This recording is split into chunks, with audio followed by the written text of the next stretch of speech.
ఒక రోజు సమయం వచ్చింది, నా ముస్లిం స్నేహితుడు ఒక అతను నన్ను ప్రశ్నించాడు. అరే అన్నీ చెబుతావురా, బక్రీద్ ఎందుకు చేస్తారో నీకు తెలుసా అన్నాడు. తెలుసురా.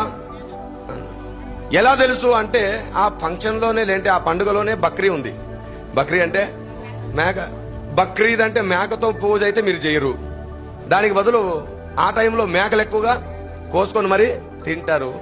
సో బలి పండుగ, మేక పండుగ కాబట్టి బలి పండుగ.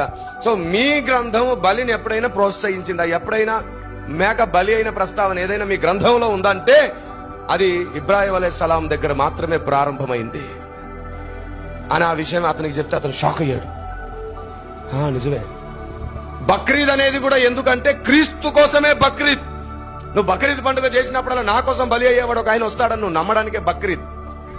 అబ్రహాము కుమారునికి బదులు దేవుడు గొర్రెను ఎందుకని దేవుడు బలిగా ఇచ్చాడంటే మీ అందరి నిమిత్తము లోక పాపములను మోసుకొని పోయే ఇంకో గొర్రెను పంపుతున్నానని చెప్పడానికే ఆయన ఈ భూమి మీదకి అవతరించినప్పుడు ఇలాగే పిలువబడ్డాడు. ఇదిగో లోక పాపములను మోసుకొని పో దేవుని.